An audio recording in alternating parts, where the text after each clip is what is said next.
नमस्कार, स्वागत है आपका हमारे चैनल में। मैं रानी गुप्ता आपके साथ और बड़ी खबर सामने आ रही है। आपको बता दें, नुपुर शर्मा मामले में सुप्रीम कोर्ट से बड़ी राहत मिलती हुई दिखाई दे रही है नुपुर शर्मा को। इसी के साथ ही सुप्रीम कोर्ट ने कहा है कि 10 अगस्त तक किसी भी तरीके की कोई कार्रवाई नहीं होगी। आपको बता दें कि इस केस में अगली सुनवाई 10 अगस्त की तारीख दी गई है। इसी के साथ ही सुप्रीम कोर्ट ने यह भी कहा है कि 10 अगस्त तक किसी भी राज्य की पुलिस गिरफ्तार नहीं करेगी नुपुर शर्मा को और ना ही पूछताछ के लिए वो बुला सकती है। इसी के साथ ही सुप्रीम कोर्ट ने यह माना है कि नुपुर शर्मा की जान को खतरा है। इसी के साथ ही आपको बता दें, नुपुर शर्मा को लेकर के तमाम राज्यों में केस दर्ज करवाए जा रहे थे और जहां तक जो केस था उसका बस एक ही कंक्लूजन था और जिस तरीके से एक ही बात पर तमाम एफआईआर करवाए गए थे, चाहे उत्तर प्रदेश हो, केरल हो, जम्मू कश्मीर हो, पश्चिम बंगाल हो, तमाम ऐसे राज्य हैं जहां पर नुपुर शर्मा को लेकर के केस दर्ज करवाया गया। इसी के साथ ही उन्हें हर जगह आने के लिए वहां से नोटिस भी जारी किया जा रहा था पुलिस के द्वारा पूछताछ के लिए। लेकिन इन तमाम केसों को क्लब करने के लिए नुपुर शर्मा ने सुप्रीम कोर्ट का रुख किया था, जिसके बाद आज सुप्रीम कोर्ट ने यह फैसला सुनाया कि 10 अगस्त तक किसी भी प्रकार की कोई भी कार्रवाई कोई भी राज्य पुलिस नहीं करेगी। इसी के साथ ही यह भी माना जा रहा है कि जिस तरीके से सुप्रीम कोर्ट ने राज्यों को नोटिस भेजा है, तो माना जा रहा है कि सुप्रीम कोर्ट जल्द ही इन सारे केसों को क्लब कर सकती है और जो सुनवाई है वो एक ही जगह होगी, यानी कि दिल्ली के सुप्रीम कोर्ट में, ऐसा भी माना जा रहा है। आपको बता दें कि जिस तरीके से तमाम लोगों के द्वारा नुपुर शर्मा को लेकर के धमकियां दी जा रही थी, जान से मारने की, इसी के साथ ही सर कलम करने की भी धमकी दी जा रही थी। सलमान चिश्ती जो कि अजमेर शरीफ दरगाह के खादिम हैं, उनके द्वारा भी एक बयान दिया गया था और एक वीडियो भी वायरल हुआ था जिसमें कि सर कलम करने की बात कही जा रही थी। तो इस मामले को भी संज्ञान में लिया। इसी के साथ ही आपको बता दें, नुपुर शर्मा के वकील ने सीधे तौर पर कोर्ट में कहा कि नुपुर शर्मा की जान को खतरा है और उन्हें एक पाकिस्तान से ही साजिश प्लान किया जा रहा है कि उन्हें मारा जाए। इसी के साथ ही पटना में भी एक साजिश का भांडाफोड़ हुआ जहां पर नुपुर शर्मा को मारने की प्लानिंग की जा रही थी। ये बात भी सामने आई, जिसके बाद सुप्रीम कोर्ट ने यह माना कि उनकी जान को खतरा है।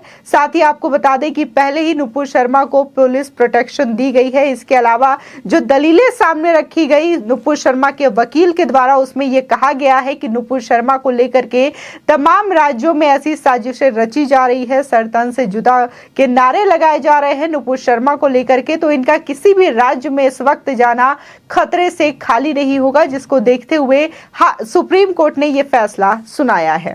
आपको बता दें, टीवी शो के दौरान की गई टिप्पणी मामले में दर्ज एफआईआर को लेकर बीजेपी की निलंबित प्रवक्ता नुपुर शर्मा ने फिर सुप्रीम कोर्ट का दरवाजा खटखटाया है। आपको बता दें, उनकी याचिका पर आज सुप्रीम कोर्ट में सुनवाई की गई।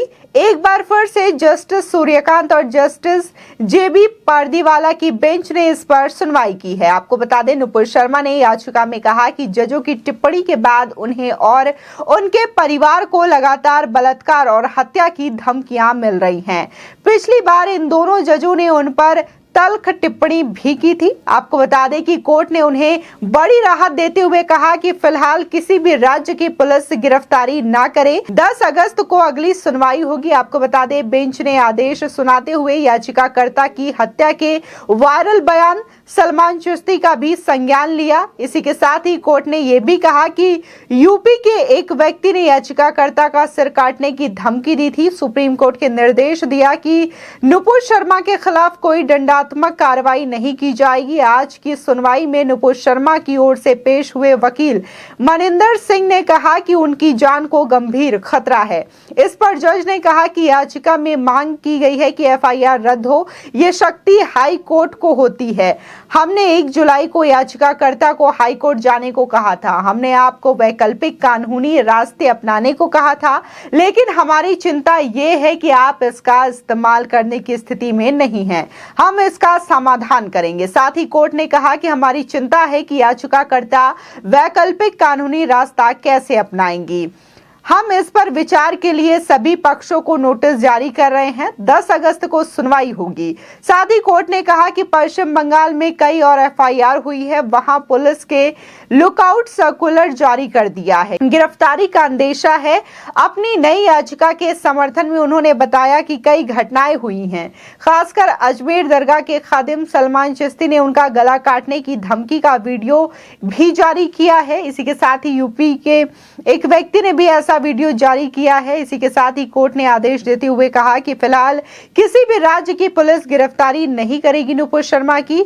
इसी के साथ ही नुपुर शर्मा के वकील मनिंदर सिंह ने सुप्रीम कोर्ट को बताया कि कैसे पाकिस्तान से कुछ लोगों द्वारा नुपुर शर्मा की हत्या की साजिश रचने की खबर आई है और पटना में पकड़ाए गए आतंकियों ने भी उनकी हत्या की साजिश रचने की बात पता चली है।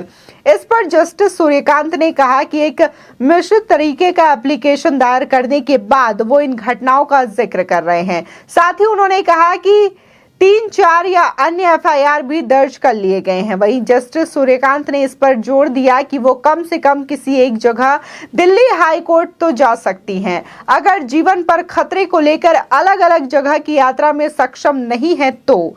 साथ ही वकील ने बार बार कहा कि एक ही आरोप के लिए कई एफआईआर दर्ज किए गए हैं। ऐसे मामलों में सुप्रीम कोर्ट ने पहले भी राहत प्रदान किया है।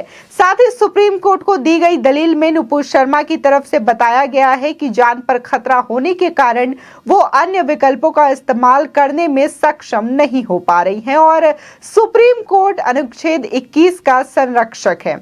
इसी के साथ ही आपको बता दें कि सुप्रीम कोर्ट ने अपने आदेश में कहा कि अनुच्छेद 21 के तहत ये समय की आवश्यकता है कि हम उनके जीवन और लिबर्टी की रक्षा करें। साथ ही नुपुर शर्मा ने अजमेर शरीफ दरगाह का खादिम सलमान चिश्ती द्वारा नुपुर शर्मा की हत्या की घोषणा करते हुए वीडियो जारी करने वाली घटना का भी जिक्र किया गया। इसी के साथ ही कोलकाता पुलिस ने लुकआउट नोटिस जारी किया है। साथ ही कोर्ट ने कहा कि पहली प्राथमिकता यह है कि नुपुर शर्मा को वैकल्पिक व्यवस्थाओं तक पहुंच सुनिश्चित की जाए। इसी के साथ ही सुप्रीम कोर्ट ने इसके साथ ही रेस्पोंडेंट को नोटिस जारी करने का आदेश भी दिया। साथ ही अगली सुनवाई के लिए 10 अगस्त की भी तारीख मुकर्रर की गई है। साथ ही सुप्रीम कोर्ट के आदेश दिया है कि अगली सुनवाई तक नुपुर शर्मा के विरुद्ध दर्ज सारे एफआईआर के मामले में कोई कड़ी कार्रवाई न की जाए। इसके साथ ही नुपुर शर्मा को सुप्रीम कोर्ट ने अंतरिम राहत प्रदान की है। आपको बता दें अगली सुनवाई में मामला दिल्ली हाई कोर्ट में भी ट्रांसफर किया जा सकता है।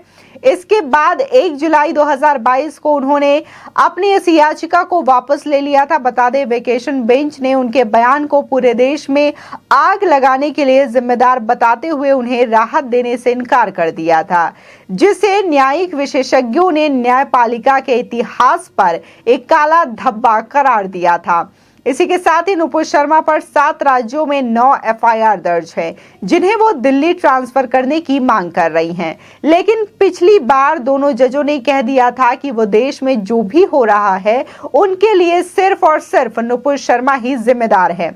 उनके बयान को गैर जिम्मेदाराना बताया गया और उन्हें इस तरीके की जो निंदनीय बयान की गई है इस कैटेगरी में रखा गया था, जिसके बाद विरोध देखने को मिला था दोनों जजों को लेकर के। जिसके बाद आज सुप्रीम कोर्ट में एक बार फिर से सुनवाई हुई और नुपुर शर्मा को राहत प्रदान की गई है। ये बड़ी राहत बताई जा रही है नुपुर शर्मा के लिए। इसी के साथ ही जो उनका एक मकसद था कि जो सारे केसेस अलग अलग राज्यों में दर्ज करवाए गए हैं उनके खिलाफ, उनको वो कंबाइन करा सके, क्लब करा सके एक ही जगह पर, ताकि उन्हें बार बार कहीं और राज्यों में जाना ना पड़े, क्योंकि उनकी जान को खतरा है। जिसके बाद अब सुप्रीम कोर्ट ने सभी राज्यों को नोटिस भी जारी कर दिया है और माना जा रहा है कि राज्यों के नोटिस का जवाब देने के बाद सुप्रीम कोर्ट ये फैसला ले सकती है और सारे केसों को क्लब कर सकती है और जिसकी सुनवाई दिल्ली में ही होगी। आपकी इस खबर पर क्या राय है हमारे कॉमेंट सेक्शन में जरूर बताएं। आगे की और भी अपडेट के लिए चैनल को सब्सक्राइब करना ना भूलें।